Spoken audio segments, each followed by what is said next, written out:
कोई बात नहीं, जिसको रहना होगा अपना रहेगा, जिसको नहीं रहना होगा नहीं रहेगा। हम लोग का काम है पढ़ना पढ़ाना, हम लोग पढ़ते रहेंगे। क्या विभा? हाँ जी सर, ये तो है। चलिए हम लोग शुरू करते हैं, लोग को छोड़ते हैं। जिसको पढ़ना होगा पढ़ेगा, नहीं पढ़ना होगा नहीं पढ़ेगा। हम लोग का अपना काम किया जाए। स्क्रीन शेयर हो रहा है? यस सर, हो रहा है। Yes sir. चलिए आज हम लोग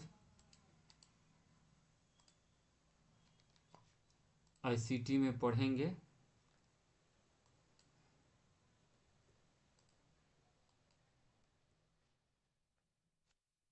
लोगों को उठा लें।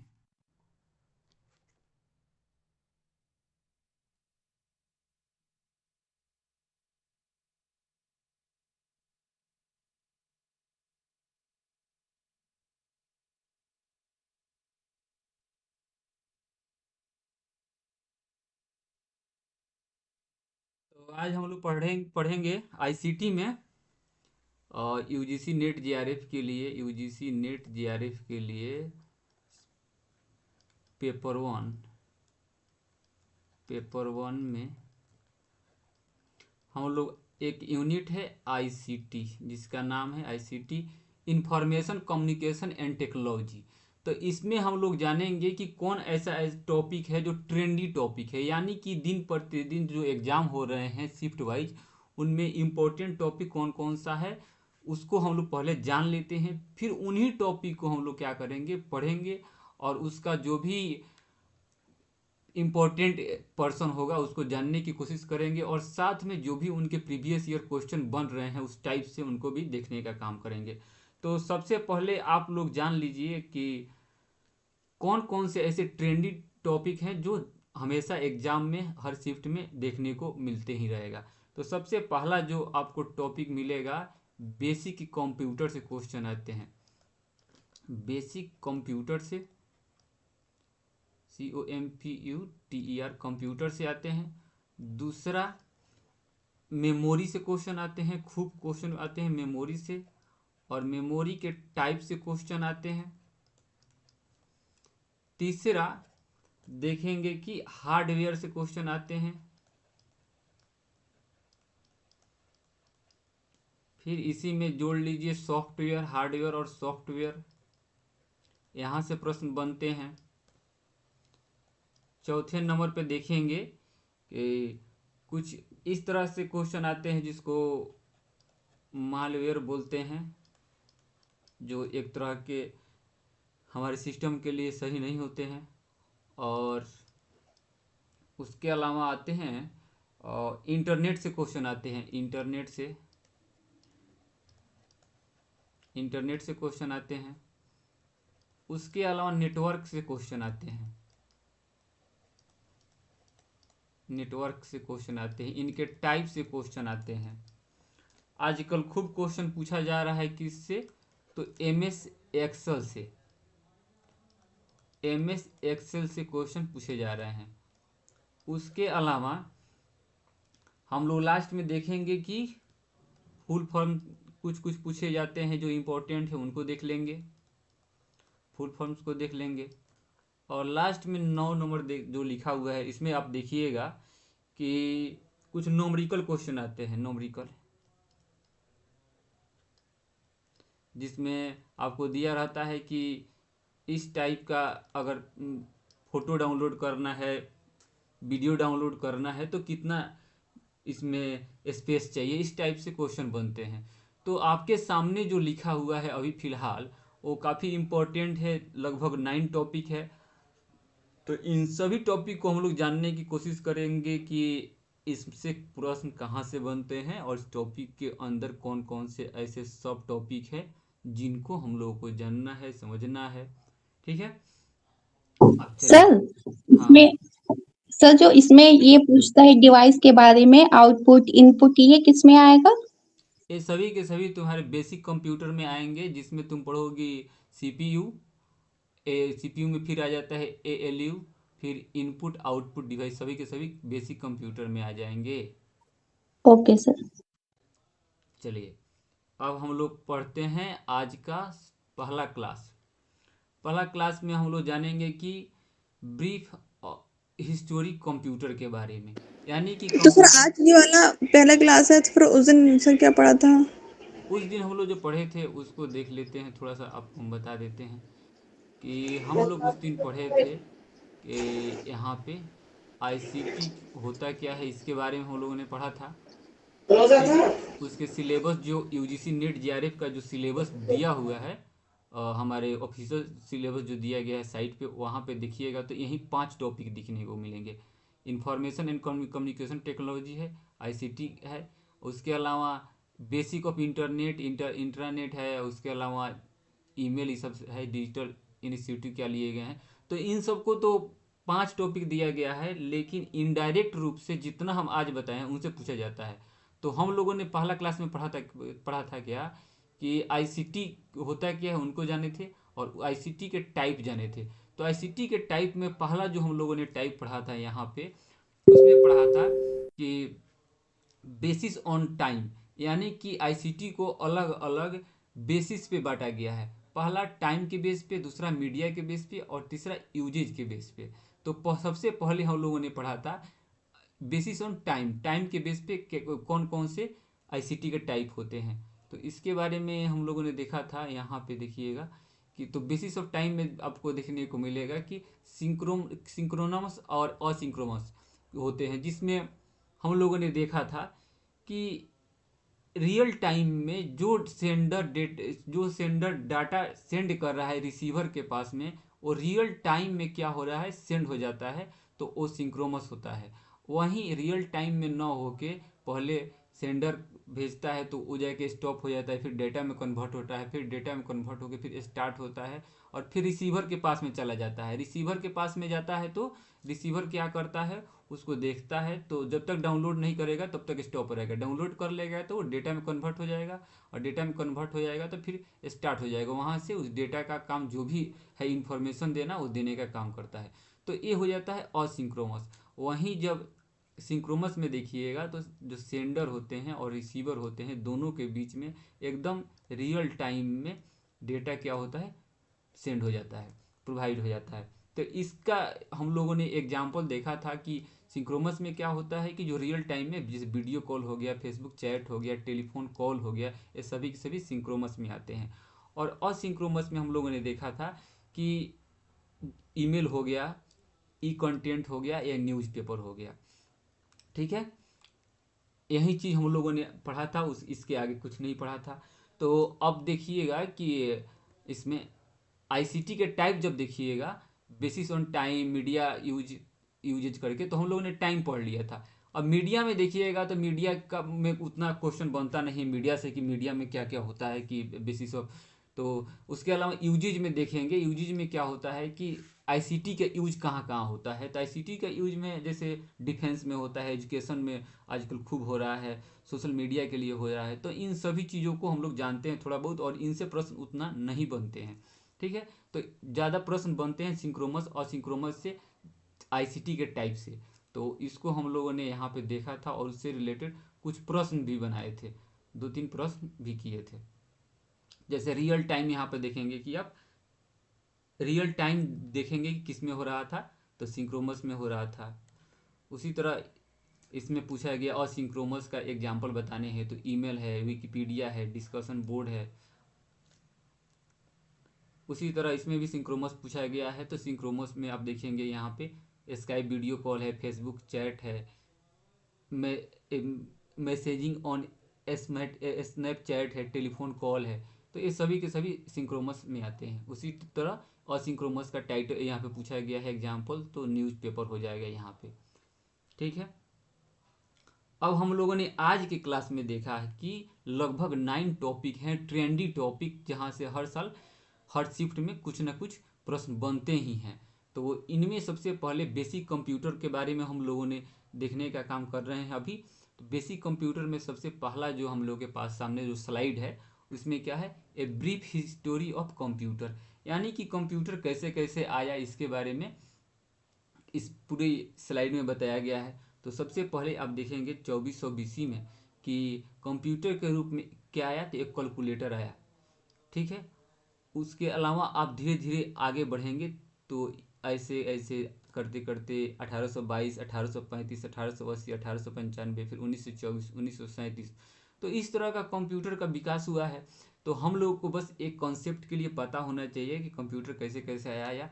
अब इनके बारे में हम लोग डिटेल देखते हैं अगले स्लाइड में।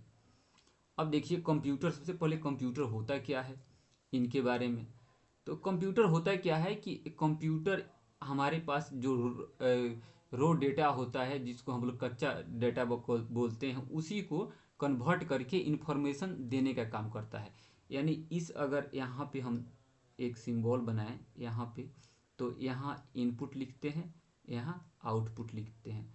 तो यहाँ से इनपुट हम डालेंगे डेटा को, तो डेटा को यहाँ पे डालेंगे और डेटा को कन्वर्ट करके इन्फॉर्मेशन में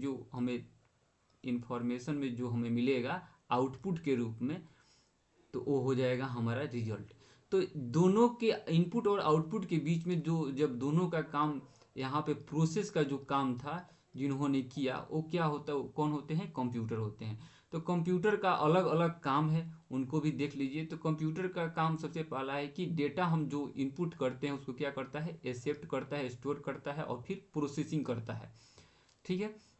उसके बाद जो भी हम डेटा उसमें चाहते हैं कि हमारे फ्यूचर यूज के लिए रहे, बाद में हमें उसका उपयोग करना है, तो डेटा यहाँ पे क्या होता है, स्टोरेज के रूप में भी काम करता है।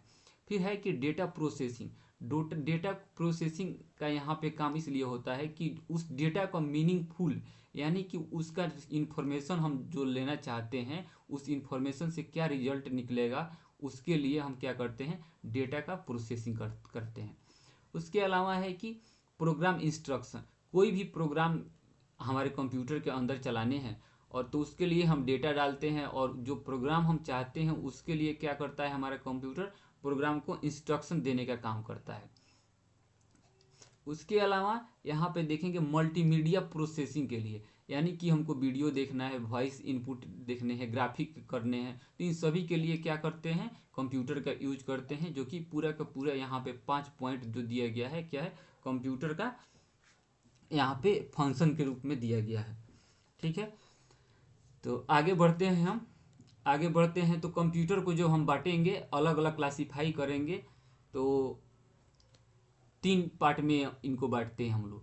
एक तो जनरेशन के बेस पे, दूसरा फंक्शन के बेस पे, और तीसरा साइज के बेस पे।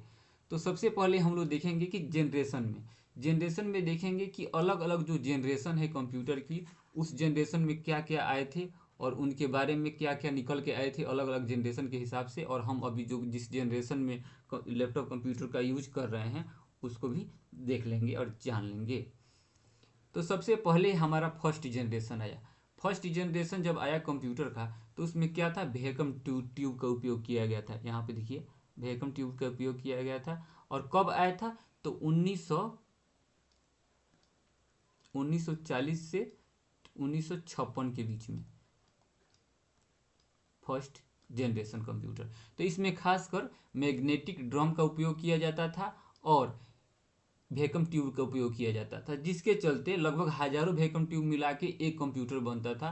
तो उससे क्या होता था, पावर यहाँ पे ज़्यादा लगता था, बिजली की खपत यहाँ पे ज़्यादा होती थी, और इतना बड़ा कंप्यूटर होता था कि एक जगह से दूसरे जगह ले जाने के लिए बहुत सारी समस्या होती थी, यानी नहीं ले जा सकते थे। तो इसमें अक्सर क्वेश्चन पूछ लिए जाते हैं कि एक साइड जनरेशन दिया रहता है और दूसरे साइड में उनका जो जैसे वैक्यूम ट्यूब हो गया, आईसी हो गया, उसके अलावा रजिस्ट्रेशन ट्रांजिस्टर हो गया, तो इन सभी से अलग अलग मैचिंग के लिए क्वेश्चन पूछ लिया जाता है या सन पूछ लिया जाता है। तो फर्स्ट जनरेशन में हम देखेंगे कि वैक्यूम ट्यूब निकल के आया था 1940 से 1956 के बीच में। उसके बाद सेकेंड जनरेशन को देखिए, यहाँ पे सेकेंड जनरेशन जिसको 2G हम लोग खूब प्यार से बोलते हैं। तो इसमें क्या था, ट्रांजिस्टर निकल के आया। ट्रांजिस्टर जब निकल के आया तो कंप्यूटर और भी छोटा हो गया, जिसमें असेंबलिंग लैंग्वेज का उपयोग हम लोग करने लगे थे। पहले के भांति मतलब मशीनी लैंग्वेज के भांति असेंबली लैंग्वेज में आने लगे थे। लैंग्वेज एक अलग यूनिट है, उसको भी हम लोग देखेंगे। तो इसमें ट्रांजिस्टर आ गया। तो ट्रांजिस्टर जब आ गया तो क्या हो गया, कंप्यूटर और छोटा हो गया, पहले से छोटा हो गया। और इसका जो स्पीड था, इसका स्पीड माइक्रो में मिलने लगा था, माइक्रो में स्पीड मिलने लगा था। और इसका जो स्पीड था, इसको क्या बोलते हैं फर्स्ट जनरेशन को, तो इनका स्पीड मिली सेकेंड में आता था, मिली सेकेंड में, और इनका आने लगा माइक्रो सेकेंड में, यानी पहले से छोटा हो गया कंप्यूटर। और सेकेंड जनरेशन जो कंप्यूटर जब आया था, कब आया था, तो 1956 से लेकर 1963 के बीच में आया था। तो इसमें दो तीन चीज़ें है जो आपके सामने लिखा हुआ है। एक स्पीड पता होना चाहिए, और क्या निकल के आया, ट्रांजिस्टर निकल के आया, वैक्यूम ट्यूब निकल के आया, ये सब चीज़ पता होने चाहिए, और ईयर पता होने चाहिए। अब चलते हैं थर्ड जनरेशन की ओर, यानी जिसको हम लोग 3G बोलते हैं। थर्ड जनरेशन जब देखेंगे तो थर्ड जनरेशन में क्या हुआ था, आईसी निकल के आया था, इंटीग्रेटेड सर्किट जिसको हम लोग बोलते हैं। यहाँ पे हाई लेवल लैंग्वेज का उपयोग किया जाने लगा। हाई लेवल लैंग्वेज होता क्या है कि जिसको कंप्यूटर जो है, कंप्यूटर भी उस लैंग्वेज को समझता है और एक आम इंसान भी उस लैंग्वेज को समझता है, तो उसको हम लोग बोलते हैं हाई लेवल लैंग्वेज। और लो लेवल लैंग्वेज होता क्या है, जिसमें केवल मशीन जो है, कंप्यूटर जो है समझता है भाषा को, और एक आम आदमी जो होता है वो नहीं समझ पाता है, तो वो लो लेवल लैंग्वेज हो जाता है। चलिए, अब हम लोगों ने यहाँ पे देख लिया, थर्ड जनरेशन तक आ गए। तो फिर थर्ड जनरेशन कब से आ जाएगा, यहाँ पे 1963 में ख़त्म हुआ, तो 1964 से यहाँ पे रख लीजिए, 1964 से 1971 तक, हाँ 1971 तक रहा। इनका जो स्पीड था, इनका स्पीड था किसमें, माइक्रो में आने लगा, समझ सकते हैं।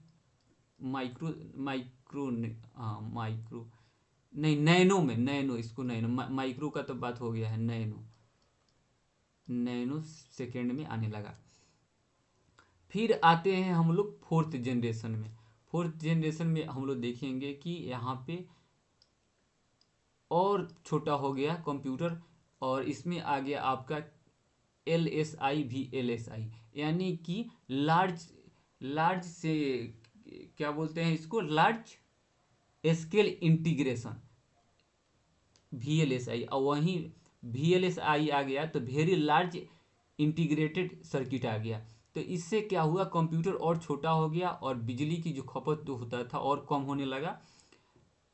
जैसे लैपटॉप आ गया, PC सब आ गया, तो ये सभी का सभी फोर्थ जनरेशन के लिए में आ जाएंगे। और इनका जो फोर्थ जनरेशन का जब टाइम देखेंगे आप लोग, तो ये टाइम आ जाएगा आपका 1971 हो जाएगा फोर्थ जनरेशन के लिए। और इनका जो क्या था स्पीड, वो पिको सेकेंड में आने लगा, पिको सेकेंड में।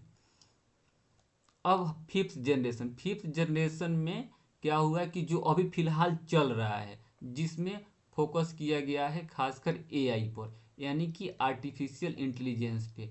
यहीं पे आ गया है IoT, यानी कि इंटरनेट ऑफ थिंग्स, यानी कि हर चीज़ जो है आपको इंटरनेट से चलता हुआ मिल जाएगा यहाँ पे। तो अभी जो हम लोग फिलहाल जिस जनरेशन में हैं, फिफ्थ जनरेशन में, यहाँ पे आर्टिफिशियल इंटेलिजेंस का खूब उपयोग किया जा रहा है। तो हम लोगों ने देखा first generation, second generation, third generation, fourth generation और फिफ्थ जनरेशन। इसमें जो भी इम्पोर्टेंट चीज़ें थी, उन सभी चीज़ों के बारे में हम यहाँ पे हाईलाइट कर दिए हैं। और जितने भी इम्पोर्टेंट इसमें जो चीज़ थे उसको हम बताने का यहाँ पे हम काम किए हैं।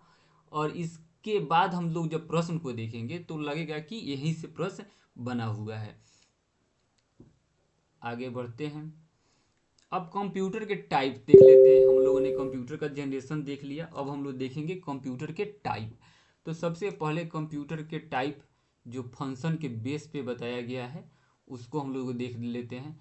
तो फंक्शन के बेस पे देखेंगे, हम लोगों ने जनरेशन के यहाँ पे देखिएगा, हम लोगों ने अभी क्या देखा, जनरेशन के बेस पे देखा। अब क्या देखेंगे, फंक्शन के बेस पे, उसके बाद हम लोग देखेंगे साइज के बेस पे। कंप्यूटर के टाइप जब देख रहे हैं तो 3 टाइप है, एक है क्या, जनरेशन के बेस पे, दूसरा है फंक्शन के बेस पे, और तीसरा है साइज के बेस पे। तो यहाँ पे आप देखेंगे कि कंप्यूटर के बारे में कि एनालॉग कंप्यूटर में होता क्या था बहुत पहले कि जो भी डेटा हुआ करता था वो आपको इस हिसाब से होता था। यानी कि जैसे यहाँ पे देखिएगा, यहाँ पे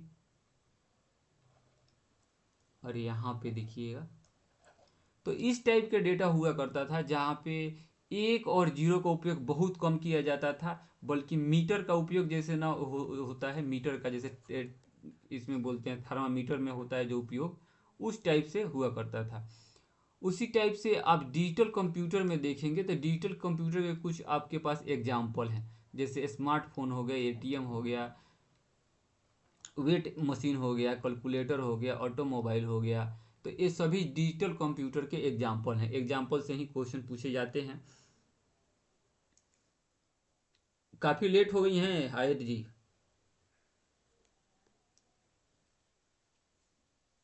हेलो। आया। हेलो हाँ हाँ बोलिए। सर, पता ही नहीं चला क्लास स्टार्ट हो गई। ग्रुप में मैसेज तो गया होगा। सर कल हुई नहीं थी ना।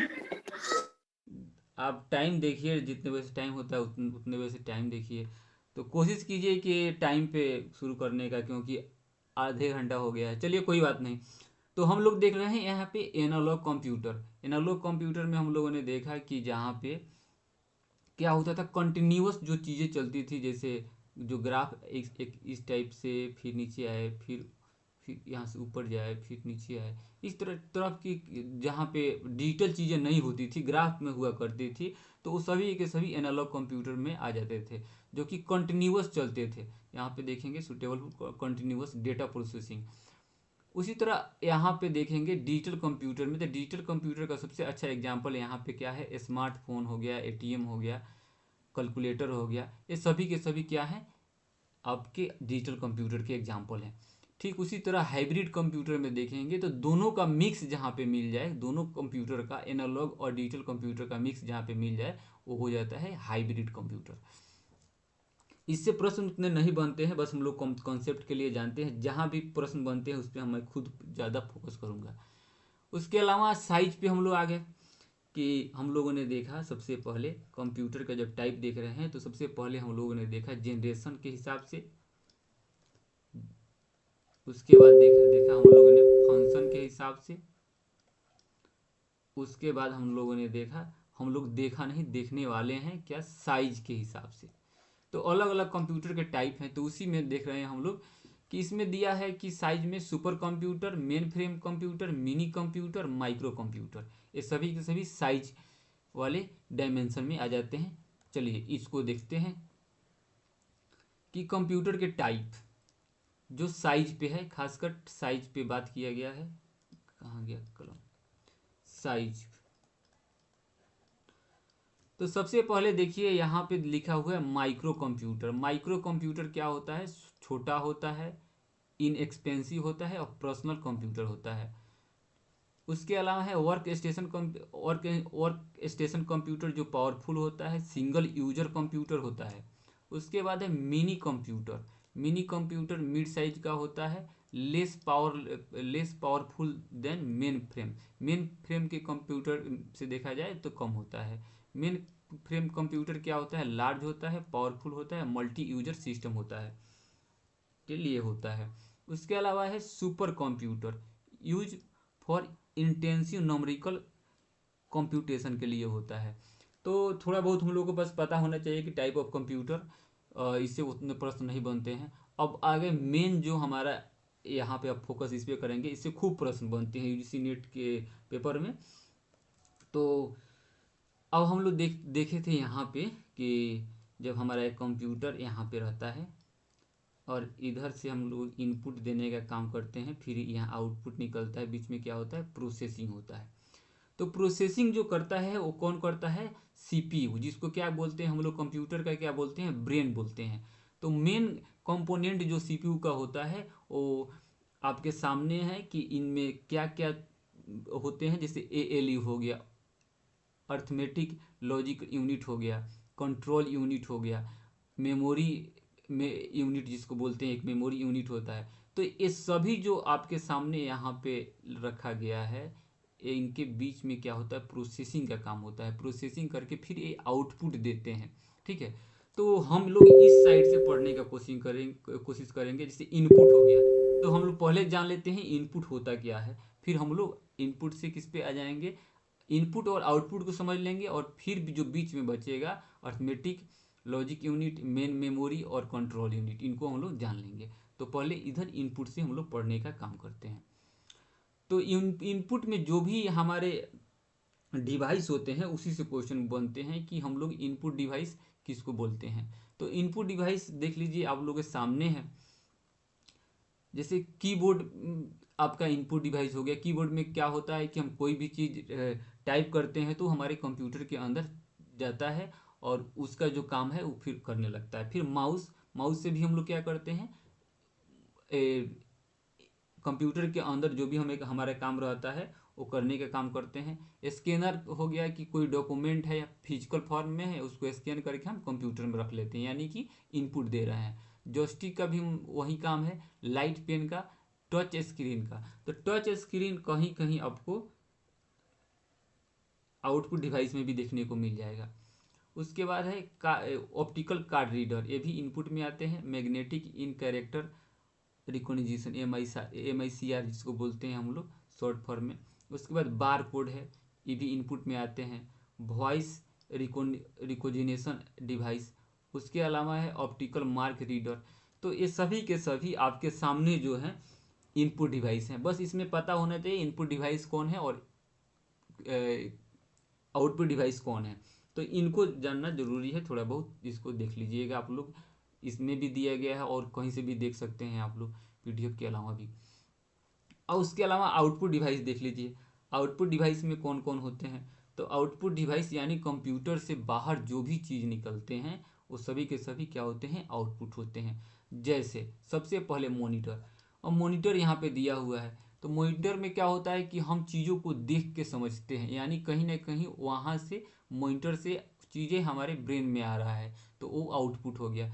टच स्क्रीन को हम लोगों ने अभी देखा था इनपुट में, तो हम लोग बताए थे कि टच स्क्रीन इनपुट में भी आता है आउटपुट में भी आता है। प्रिंटर, जब कोई पेज हम प्रिंट मारते हैं, कंप्यूटर में प्रिंट मारते हैं लेकिन निकल के आता है बाहर हार्ड फॉर्म में, तो वो हो जाता है प्रिंटर, यानी कि हमारा क्या है, आउटपुट डिवाइस है।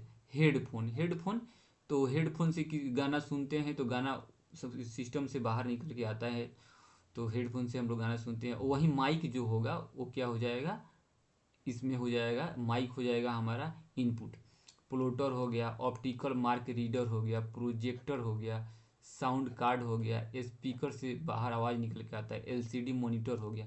ये सभी के सभी क्या है, हमारे आउटपुट डिवाइस हैं। अब कुछ ऐसे डिवाइस हैं जिनके बीच में हमेशा कॉन्फ्लिक्ट रहता है कि आउटपुट है या इनपुट है। तो उन लोगों को देख लीजिए कि जैसे यहाँ पे देखिए CD का कैसेट हो गया, क्या है, इनको आउटपुट में भी रखा गया है, इनपुट में भी रखा गया है। टच स्क्रीन भी उसी तरह रखा गया है, कैमरा को रखा गया है। यहाँ पे देखेंगे कि मॉडेम है, इनको भी रखा गया है। तो कुछ है कि जिनको पता होना चाहिए हम लोगों को कि ये इनपुट में भी आते हैं, आउटपुट में भी आते हैं। चलिए, अब हम लोगों ने देखा क्या, इनपुट डिवाइस देख लिए, आउटपुट डिवाइस देख लिए। अब देखिए अर्थमेटिक लॉजिक यूनिट का काम क्या होता है।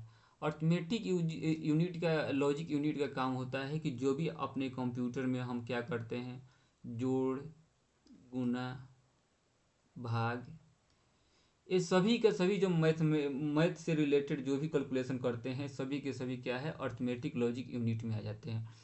ठीक उसी तरह यहाँ पे आपको देखने को मिलेगा कंट्रोल यूनिट। तो कंट्रोल यूनिट का काम है कि जो भी डिवाइस है अंदर में, वो मेमोरी है या ALU है, तो दोनों के बीच में कंट्रोल करने का काम, कि बैलेंस बनाने का काम, यानी कि आउटपुट और इनपुट के बीच में बैलेंस बनाना है। और साथ में जो भी CPU के अंदर प्रोसेस हो रहे हैं, जो भी इसके अंदर लगे हुए हैं, छोटे छोटे जो चीज़ लगे हुए हैं, सभी के बीच में बैलेंस हो, उनको कंट्रोल करने का काम करता है कंट्रोल यूनिट। उसी तरह अर्थमेटिक लॉजिक यूनिट को देखेंगे तो जो भी मैथमेटिकल काम होता है कौन करते हैं, तो ALU से किया जाता है। अब मेमोरी आ गया। अब मेमोरी को हम लोग क्या करेंगे, मेमोरी को अच्छे से जान लेंगे। मेमोरी से प्रश्न बनते हैं। आइए अब मेमोरी पे आते हैं। मेमोरी यानी कि जिसको हम लोग स्टोरेज डिवाइस भी बोलते हैं। तो इसको देखिएगा, मेमोरी में सबसे पहले आपको मिल जाएगा रैम, रोम। रैम का होता है रैंडम एक्सेस मेमोरी, रोम होता है रीड ओनली मेमोरी। इसी तरह अब देखेंगे कि अलग अलग पार्ट दिया गया है। तो हम लोग क्या करते हैं, एक डायग्राम जो हम यहाँ पे रखे हुए हैं, इससे बहुत आसानी से हम लोग क्या कर सकते हैं, समझ सकते हैं चीज़ों को।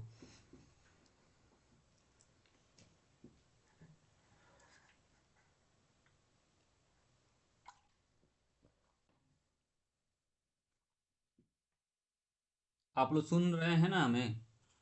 ऐसा नहीं है कि जी सर, सुन रहे हैं। ये अच्छी बात है। हाँ, प्राइमरी मेमोरी। प्राइमरी मेमोरी में हम लोग देखेंगे तो रैम आते हैं और रोम आते हैं। रैम का होता है क्या, रैंडम एक्सेस मेमोरी। रोम का होता है रीड ओनली मेमोरी। अब इसमें पूछा जाता है कि रैम या रोम वोलेटाइल मेमोरी कौन है और नॉन वोलेटाइल मेमोरी कौन है। तो पता है आप लोग को?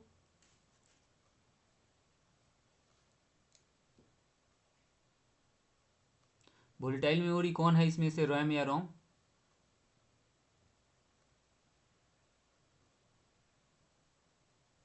कोई बात नहीं है, नहीं पता है तभी पता हो जाएगा। देखिए,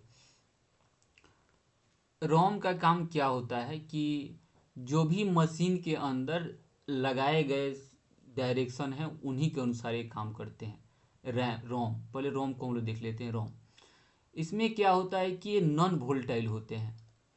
नॉन वोलेटाइल होते हैं, वोलेटाइल होते, VOLATILE, नॉन वोलेटाइल होते हैं। नॉन वोलेटाइल का मतलब होता क्या है कि आप जिस सिस्टम को, अगर मान के चलिए कि अगर आप क्या कर रहे हैं, कपड़ा धो रहे हैं वॉशिंग मशीन से, तो वॉशिंग मशीन में आप जो कपड़ा धोने के लिए रखे हुए हैं तो उसको मान के चलिए 20 मिनट रखे हैं, क्या 20 मिनट में कपड़ा धुल जाएगा। तब तक क्या हुआ, लाइन कट गया, यानी बिजली चली गई। तो जब लाइन कट गया, पावर चला गया, तो वहाँ पे क्या हो गया कि आप सेट कर दिए थे कि 20 मिनट में, लेकिन क्या हुआ था, 10 मिनट चला था, उसके बाद पावर कट हो गया था। तो वहाँ से क्या होगा, फिर दोबारा क्या होगा कि 10 मिनट जो बचा होगा वहाँ से चलेगा, यानी कि 20 मिनट पूरा नहीं चलेगा। तो क्या होता है कि एक पूरा के पूरा जो सर स्क्रीन चली गई। ओके, एक मिनट।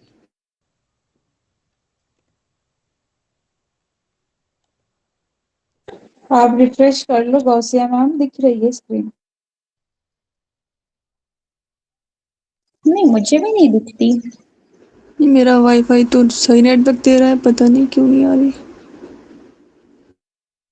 क्या हुआ? सर अब भी नहीं दिख रही, विजिबल नहीं है। हाँ, हो गई। चलिए, वोलेटाइल का मतलब है कि हम लोग जो लगा हुआ है मेमोरी अंदर में, जो मशीन के लिए रखा हुआ है, जिसको प्राइमरी मेमोरी के अंदर रखा गया है, उसमें छेड़छाड़ नहीं कर सकते हैं। उसमें कोई भी छेड़छाड़ नहीं कर सकते हैं और ना ही मॉडिफाई कर सकते हैं। यही हो जाएगा वोलेटाइल, यानी नॉन वोलेटाइल हो जाएगा। और इसमें क्या होता है कि इसको केवल रीड कर सकते हैं, ओनली रीड कर सकते हैं, राइट नहीं कर सकते हैं। क्वेश्चन पूछा जाता है कि मेमोरी कौन ऐसे मेमोरी है जिसको केवल रीड किया जाता है, राइट नहीं किया जाता है। तो यही कन्फ्यूजन रहता है रैम और रोम में। तो रैम को आप लोग समझ लिए कि जो भी कंप्यूटर के अंदर मेमोरी दिया गया रहता है कंपनी के द्वारा, जो कि अपना ही सिस्टम को चलाने के लिए उस मेमोरी को रखा गया रहता है, और उसमें हम लोग कुछ छेड़छाड़ नहीं कर सकते हैं और ना ही किसी प्रकार का मॉडिफाई कर सकते हैं, केवल रीड कर सकते हैं। तो उसके लिए लगाया जाता है रोम, यानी कि रीड ओनली मेमोरी। ठीक उसी तरह आप यहाँ पे देखिए, रैम, जिसको बोलते हैं रैंडम एक्सेस मेमोरी। इसका काम क्या है कि जो भी हम काम कर रहे हैं अपने कंप्यूटर पे, जब तक बिजली है, पावर है, तब तक सामने रहेगा। जैसे पावर कट हुआ, बस वहीं पे ये कट हो जाएंगे। उससे अगर सेव नहीं किए हैं तो डाटा वो आपका वो लॉस हो जाएगा। तो रैम में क्या होता है कि रैम वोलेटाइल होता है। इसको हम लोग क्या कर सकते हैं, इसको राइट को कर सकते हैं, इसमें मॉडिफाई भी कर सकते हैं। अब इसमें क्या है कि रैम के दो टाइप दिए गए हैं, S RAM, D RAM. S RAM का मतलब है स्टैटिक रैम, यानी कि जो रैम कंपनी के द्वारा बना के दे दी गई है उसमें आप और हम कुछ चेंज नहीं कर सकते हैं। चेंज कुछ टाइम के लिए कर सकते हैं, हो सकता है कि आपका पावर रहे न रहे, वो आपका सेव रहेगा, चलते रहेगा। जैसे हम लोग अपने कंप्यूटर में चाहे लैपटॉप या फ़ोन में क्या करते हैं, टाइम को सेट कर देते हैं, डेट को सेट कर देते हैं, तो वो चलते रहता है, वो चेंज नहीं होता है, यानी लॉस भी नहीं होता है। तो यानी स्टैटिक रैम जो एकदम फिक्स है, उसमें ज़्यादा छेड़छाड़ कुछ नहीं होता है।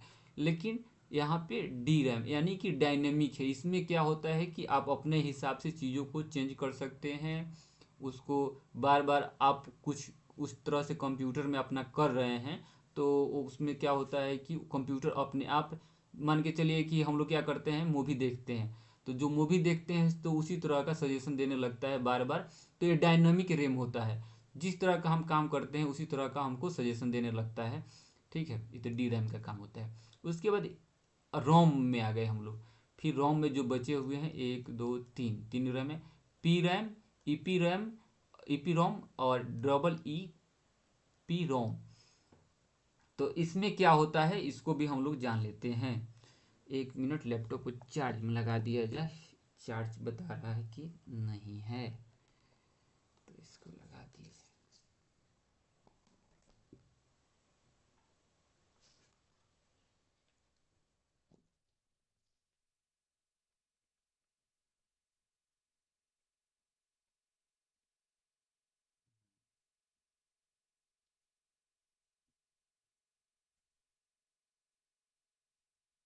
हाँ, तो ईपी रोम के बारे में हम लोग जान लेते। ईपी रोम का मतलब होता है परमानेंट रीड ओनली मेमोरी।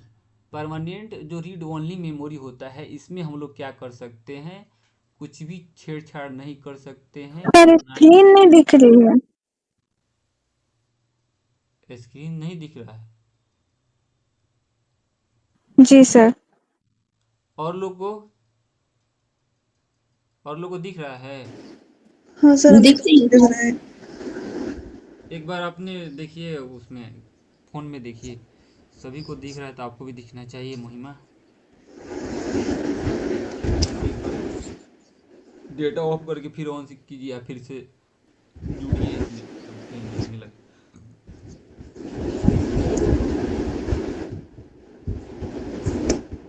ठीक है, तो इसमें क्या होता है पी रॉम में कि केवल जो प्रोग्राम इसमें एक बार डाल दिया जाता है वही प्रोग्राम इसमें सेट हो जाता है। उसको हम लोग चेंज नहीं कर सकते हैं और ना ही मॉडिफाई कर सकते हैं। उसके बाद है ईपी रोम।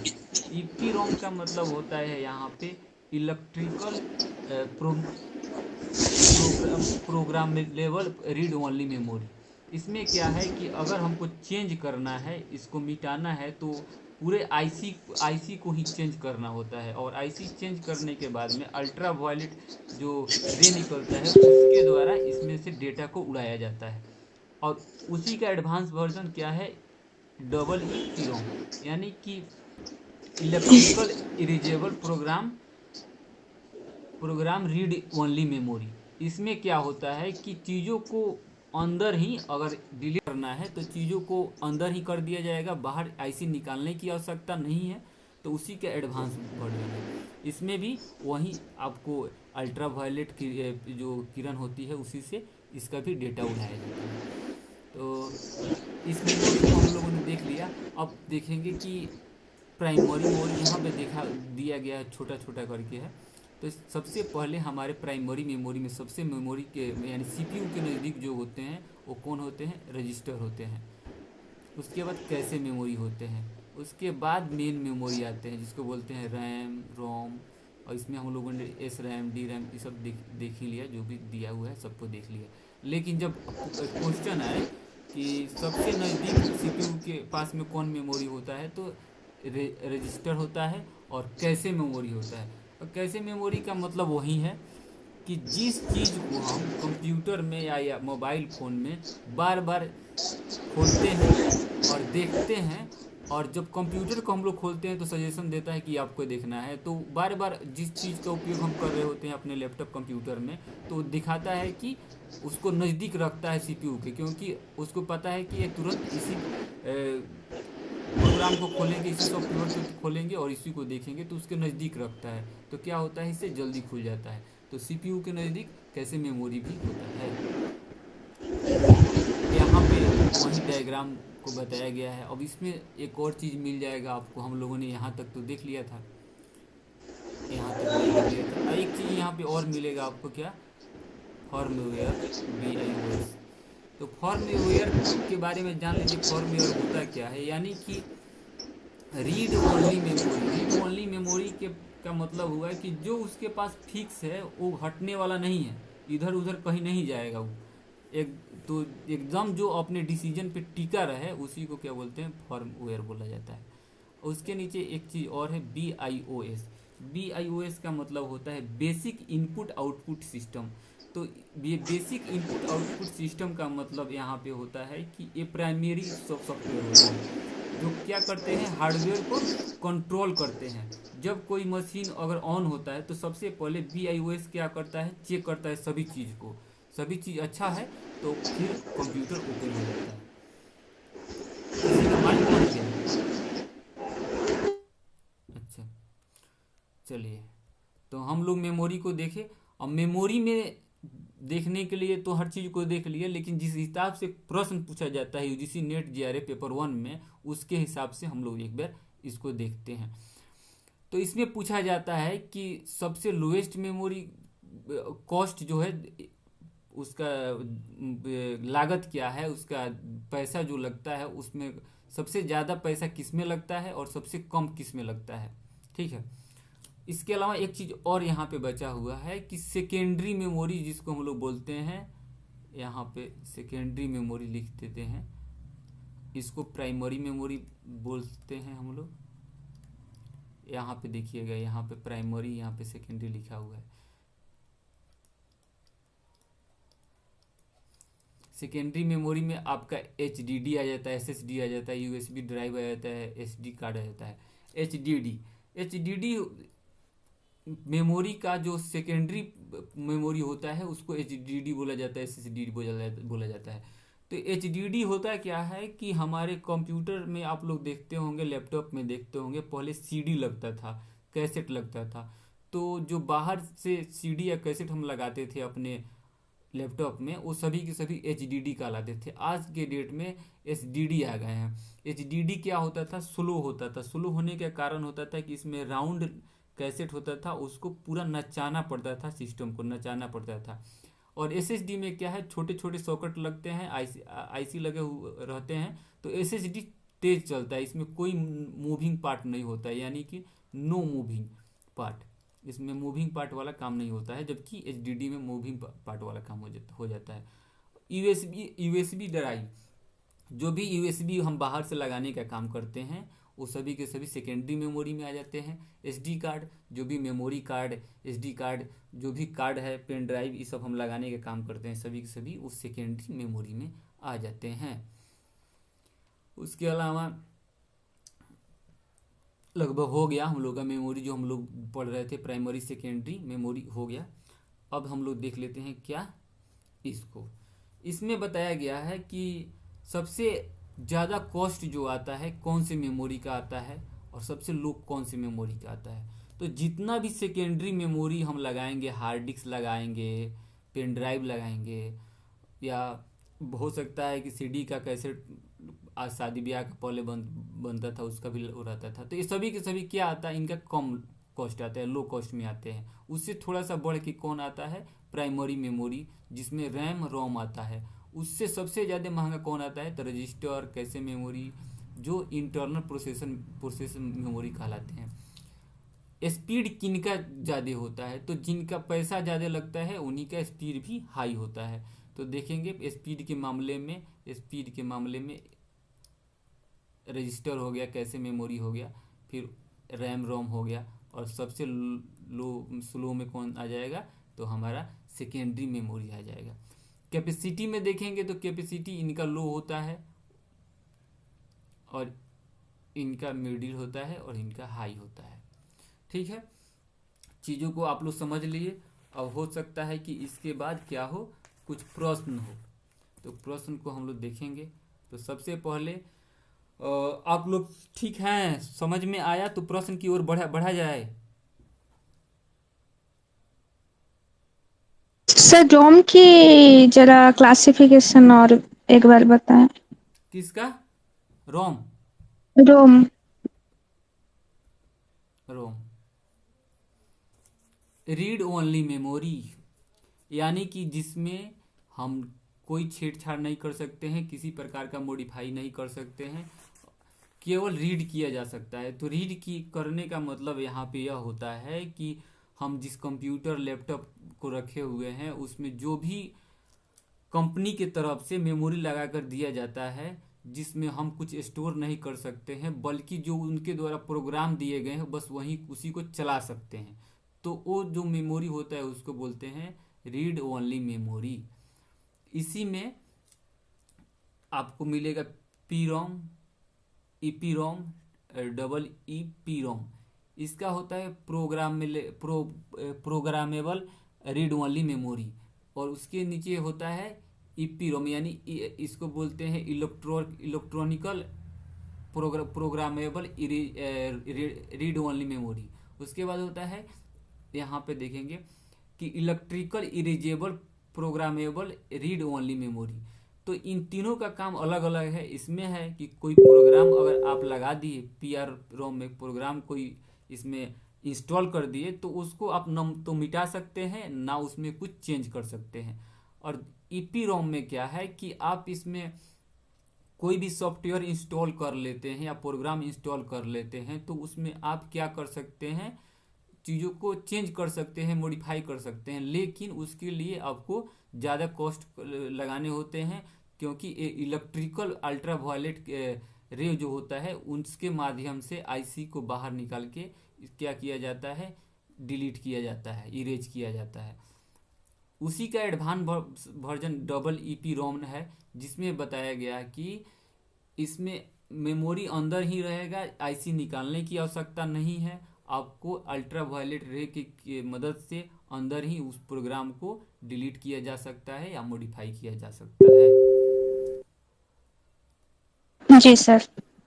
ठीक है, अब क्वेश्चन हम लोग पढ़ लेते हैं, बना लेते हैं, देखते हैं कि इससे इस टाइप से प्रश्न जो बने हैं कैसे बने हैं, तो पता चलेगा कि हम लोग सही पढ़ रहे हैं या कहीं और जा रहे हैं। चलिए सजाने हैं कि फर्स्ट जनरेशन से लेके जाना है कहाँ, फोर्थ जनरेशन तक कंप्यूटर को। तो सबसे पहला जो जनरेशन आया था उसको पहले रखेंगे, सेकेंड जनरेशन को बाद, उसके बाद रखेंगे, थर्ड जनरेशन को उसके बाद रखेंगे, और सबसे लास्ट में फोर्थ जनरेशन को रखेंगे। शुरू में जो स्लाइड था जहाँ से कंप्यूटर का हम लोगों ने क्लास शुरू किया था वो उसी में दिया हुआ था, जनरेशन ऑफ कंप्यूटर हम लोग पहले ही क्लास में देखे थे। Sir option A. Option A. A sir, हाँ। अच्छा, जनरेशन के हिसाब से हम लोगों ने देखा था, तो देखेंगे कि तो सबसे पहले उसमें आया था, कौन आया था, आया उस स्लाइड पर ही चल के देख लेते हैं, सबसे अच्छा रहेगा। सबसे पहले यहाँ पे आया था फर्स्ट जनरेशन में क्या, वैक्यूम ट्यूब आया था। उसके बाद सेकेंड में क्या आया था, ट्रांजिस्टर आया था। और थर्ड में आईसी आया था, यानी इंटीग्रेटेड सर्किट आया था। फोर्थ में इस आया था क्या, VLSI, यानी कि वेरी लार्ज इंटीग्रेटेड सर्किट। और फिफ्थ में क्या चल रहा है अभी, AI चल रहा है, आर्टिफिशियल इंटेलिजेंस। तो चलिए उसी के हिसाब से हम लोग इस प्रश्न को सही करते हैं। तो सबसे पहला आया था वैक्यूम ट्यूब, उसके बाद आया था ट्रांजिस्टर, उसके बाद से आया था कौन, ट्रांजिस्टर के बाद में आया था आईसी, यानी 3। और माइक्रो प्रोसेसर आ जाएगा चौथे में, 4 नंबर पे। तो बी लास्ट में आना चाहिए क्या महिमा? सर माइक्रो प्रोसेसर कहाँ पे आएगा? माइक्रो प्रोसेसर 4th में आएगा, 1971 में आया था। और इंटीग्रेटेड सर्किट कब आया था? 1964 में आया था। जनरेशन के हिसाब से देखा जाए तो वैक्यूम ट्यूब 1940 में आया था। और ट्रांजिस्टर कब आया था? 1956 में आया था। अब बताओ। ऑप्शन बी सर इस हिसाब से सही है। तो इसी तरह का मतलब कि देखो कि फर्स्ट स्लाइड में दिया हुआ था, उसी के हिसाब से सही बन रहा है ऑप्शन बी। चलिए इसको सही किया जाए।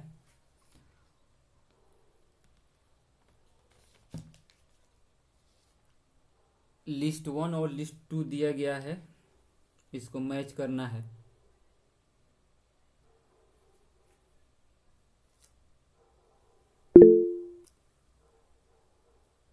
Option C sir. Option C, Mahima का कहना है ऑप्शन सी। नहीं सर, मैं हूँ विभा। अच्छा विभा हो, अच्छा ठीक है, ओके कोई बात नहीं है विभा। तो ऑप्शन सी बताया जा रहा है। तो सबसे पहले प्रश्न को पढ़ते हैं कि इसमें दिया हुआ है कि स्टोरेज डिवाइस और मीडिया, और इन्हीं का डिस्क्रिप्शन दिया हुआ है इस साइड।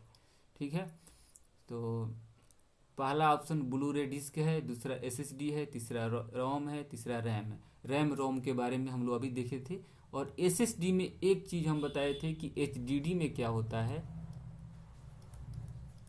एचडीडी में कैसेट होता है सीडी वाले, जो क्या होता है मूव करता है, ऐसे ऐसे मूव करता है, ऐसे ऐसे घूमते रहता है और एसएसडी उसका फास्ट वर्जन है, जिसमें इस टाइप का कोई मूविंग पार्ट नहीं होता है, नो मूविंग पार्ट। तो सबसे पहले हम एचडीडी को और एचडीडी तो है नहीं, एसडीडी का ही देख लेते हैं। तो एसडीडी को देखेंगे कि नो मूविंग पार्ट कहीं दिया हुआ है, device store no moving part दिया है। यहाँ पे छोटे छोटे वर्ड हैं, कुछ कीवर्ड याद रखिए, इसी से प्रश्न पकड़ा जाएंगे। तो बी का चौथा, बी का चौथा, अरे यार बी का चौथा यहाँ पे है विवाह, एक बार ध्यान से देखो। जी सर। ठीक है, और अब देख लेते हैं इनका रोम का, read only memory. Read only memory में होता क्या है कि बस चीज़ों को स्टोर करके हम लोग रख सकते हैं, उसमें कोई छेड़छाड़ नहीं कर सकते हैं, ज़्यादा चेंज नहीं कर सकते हैं, क्योंकि क्या है नॉन वोल्टाइल मेमोरी होता है। तो नॉन वोल्टाइल यहाँ पे एक बार में दिख जा रहा है, non volatile, only read not written. एकदम हम लोग चाहिए जो रोम का जो पूरा डिफिनीशन चाहिए वही चीज़ दे दिया है, यानी सी का एक, सी का एक। सर ऑप्शन डी एक बार देखिए, उसमें है। हाँ हाँ यहाँ भी दिया हुआ है, तो इसको भी हम लोग कर सकते हैं। उसके बाद हम लोग रैम को देखते हैं। रैम का देखते हैं, यहाँ पे वोल्टाइल मेमोरी होता है, एकदम सही है। तो डी का 3 सही हो जाएगा। और ए का 2 ब्लू रे डिस्क है, जिसमें अल्ट्रा वायलेट जिस लेजर के तकनीक से माध्यम से क्या होता है बहुत तेज़ी से डेटा को स्टोरेज किया जा सकता है। तो इस तरह से जो हमारा ऑप्शन सही होगा क्या होगा, ऑप्शन डी इस प्रश्न का। अगले प्रश्न को देखिए,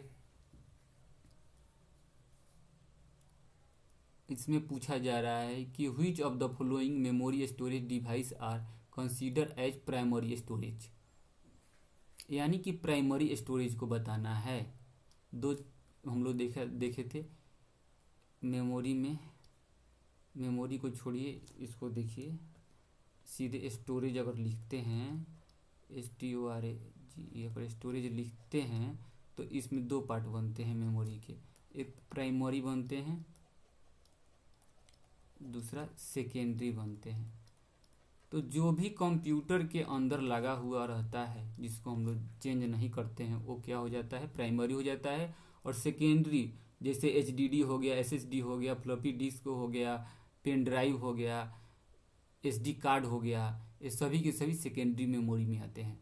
और प्राइमरी मेमोरी में कौन कौन आते हैं अभी हम लोगों ने देखा था, रैम एंड रोम।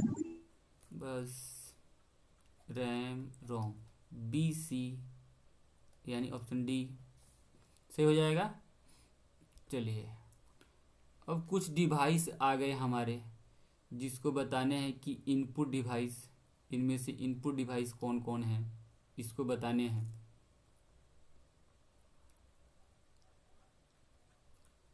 बताइए आप लोग। आजकल तो इनपुट डिवाइस आउटपुट डिवाइस तो क्लास 6-7 के बच्चों को पढ़ाया जा रहा है। कंप्यूटर जहाँ शुरू हुआ वहाँ आउटपुट इनपुट की बातें आ जाती है।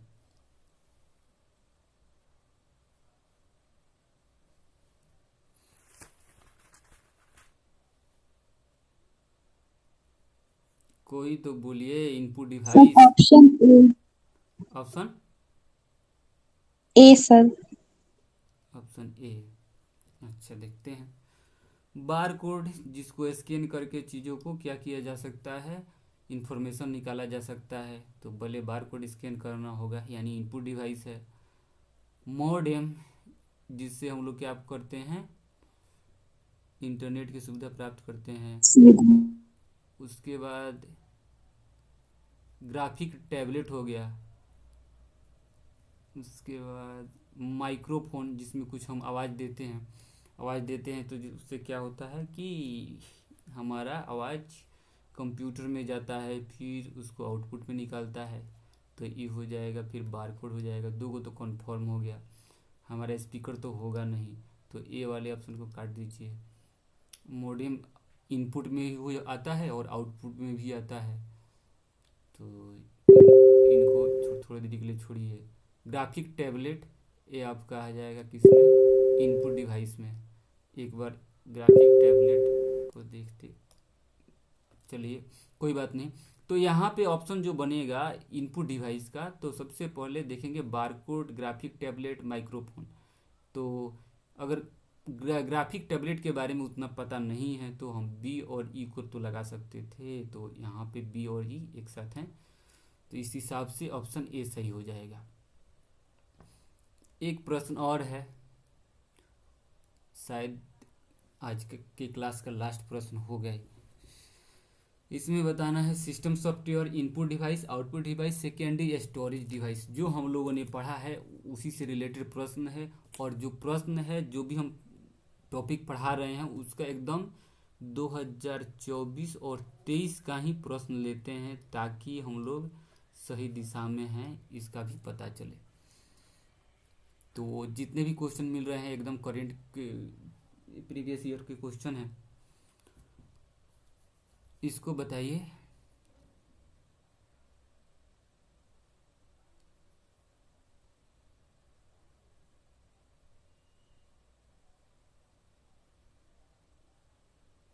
प्रिंटर को मिला लीजिए, ये आउटपुट डिवाइस है। कीबोर्ड इनपुट डिवाइस है, इसी से आंसर निकल जाएगा। बी का 1 यहाँ भी है, यहाँ भी है, यहाँ भी है, ठीक है। तो सी का 4, तो सी का 4 यहाँ भी है और यहाँ भी है। अच्छा, पेन ड्राइव तो सीधा सीधा है कि हमारा सेकेंडरी स्टोरेज होता है, तो यहाँ पर हो जाएगा। इस तरह से क्या होगा, हमारा ऑप्शन डी सही हो जाएगा। सिस्टम सॉफ्टवेयर में आपका आ जाएगा लाइनेक्स, ठीक है। तो इस प्रश्न का आंसर हम लोग का हो गया डी। चलिए एक और प्रश्न है। ALU है, CU है, रैंडम एक्सेस मेमोरी है, रीड ओनली मेमोरी है।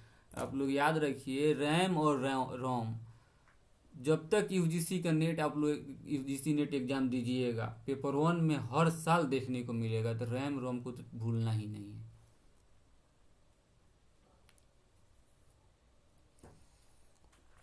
एक बार देखिए क्या कह रहे हैं इस क्वेश्चन में। कंप्यूटर के टर्म है और इसके लिस्ट 1 में और लिस्ट 2 में इसका क्या दिया गया है, डिस्क्रिप्शन दिया गया है, तो इनको बताने हैं।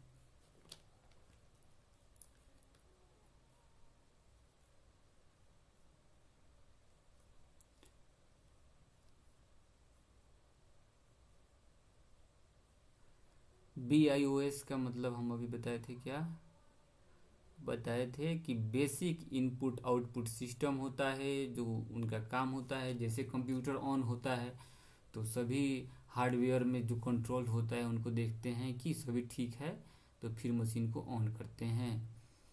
अच्छा, तो इस प्रश्न का आंसर क्या होगा?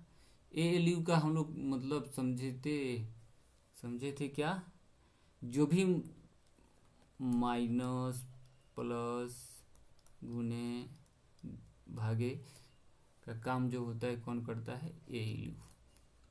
कंट्रोल यूनिट क्या करता है कि जो भी हमारा इनपुट डिवाइस है और आउटपुट डिवाइस है दोनों के बीच में बैलेंस बनाने का काम करता है, और जो इसके अंदर प्रोसेस हो रहे हैं यानी CPU के अंदर, तो उनको डायरेक्शन देने का काम करता है। तो इनको मिलाएंगे, CPU को सबसे पहले मिला लें।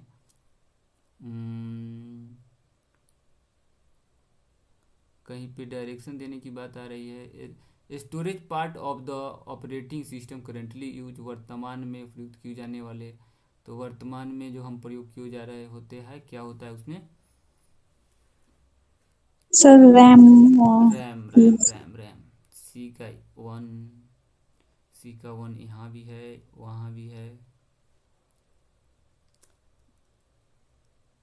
डायरेक्शन देने की बात कहीं पे आ रही है, अनुदेशन का उल्लेख करता है। फिर देखिए डायरेक्शन एजुकेशन, यहाँ पे अनुदेशन मैनेज बैलेंस बनाने का मतलब कि मैनेज करना। तो कुछ कीवर्ड थोड़ा हम लोग सभी को पता होना चाहिए, बस इसी को मिलाइए। बी का 4 यहाँ है, बी का 4 है यहाँ है, तो हम लोगों को तो पता है ए नहीं होगा, डी नहीं होगा। जब भी होगा तो बी और सी में से होगा। अब डी का देखिए, डी का 2 होगा या 3 होगा, बस इसी से हम लोग का आंसर निकल जाएगा। डी का ओनली रीड ओनली मेमोरी, हाँ यही डी का 3 हो जाएगा। और एंड और नॉट एंड का जैसी संचालित ऑपरेशन के लिए जो भी काम होता है कैरी आउट ऑपरेशन के लिए, तो ALU में आ जाएगा, ALU में। और रैम का यहाँ पे इसलिए लगाए हैं कि हम अभी बात किए थे BIOS के बारे में कि बेसिक आउटपुट इनपुट सिस्टम होता है, जो जैसे ही कंप्यूटर ऑन होता है तो सारे सिस्टम को हार्डवेयर को चेक करते हैं, सॉफ्टवेयर को, फिर ऑन होते हैं।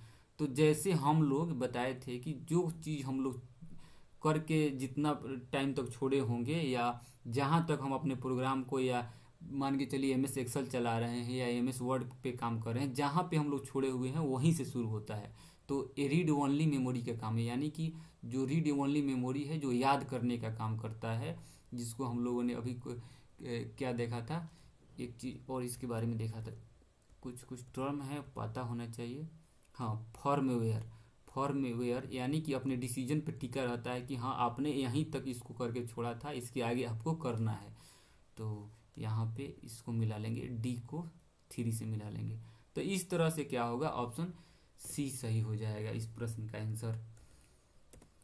आज का क्लास हम लोग का यहीं पे समाप्त होता है, फिर हम लोग मिलते हैं किसी नए क्लास में। तब तक के लिए आप लोग को बहुत बहुत धन्यवाद हमारे साथ बने रहने के लिए। क्या थैंक यू सर। विवाह, हाँ सर। तुम्हारा सब्जेक्ट इकोनॉमिक्स ना है? सर होम साइंस है। अरे हम बार बार भूल जाते हैं। तो पेपर 2 का प्रिपरेशन आप लोग का कैसे हो रहा है बताइए, क्योंकि जून में एग्जाम हो ही जाना है। हाँ, सर लग नहीं रहा हम जून में दे पाएंगे। अच्छा, लेकिन पेपर 1 पढ़ रहे हैं, उसके साथ पेपर 2 का भी पूरा ख्याल रखना होगा, क्योंकि पेपर 2 जो होता है आपका 200 नंबर का होता है, 100 क्वेश्चन आते हैं, तो उसमें भी आप अच्छा स्कोर करेंगे तभी कुछ जाके होगा। वो तो बात है सर, लेकिन मतलब बहुत स्लो पढ़ाई हमारी लग रही है, हो चल रही है। और दोनों ही मतलब सब्जेक्ट इक्वली नहीं है। मतलब फर्स्ट हम पढ़ रहे हैं आपसे, और सेकंड हम खुद से पढ़ नहीं पा रहे हैं अभी, क्योंकि हम बहुत बिजी चल रहे हैं। 3 दिन की बात और है, उसके बाद देखते हैं। अगर सब चीज़ ठीक रहती है तब हम फॉर्म फिल करेंगे, वरना फिर हम दिसंबर में डालेंगे सर। अच्छा, महिमा, जी सर। आपकी प्रिपरेशन ठीक चल रही है अभी पेपर 2? जी सर। चलिए, अच्छी बात है। आयात? जी सर, ठीक ठाक चल रही है। आपका तो हो ही जाएगा नहीं? इंशाल्लाह सर। ऑलरेडी आप टीचर हैं, चीज़ों को अच्छे से सीख जानती होंगी, पढ़ती होंगी। आप कितने क्लास तक पढ़ाती हैं, 1 से 5 या वो 8? PRT sir 1 to 5। अच्छा अच्छा, तो टाइम मिलता है ना पढ़ने के लिए? यस सर, थोड़ा बहुत। अच्छा, चलिए ठीक है। नौकरी कर रही हैं, उसके बाद प्रिपरेशन भी कर रही हैं, बहुत बड़ी बात है। आयत मैम, आप कहाँ पर रहते हैं? मैं पंजाब। पंजाब रहते हैं? आप तो दिल्ली के स्कूल में थी ना? हाँ नहीं, हाँ। मैं दिल्ली की हूँ पर मैं पंजाब में पोस्टेड हूँ। अच्छा, मुझे लगा दिल्ली में रहते हैं।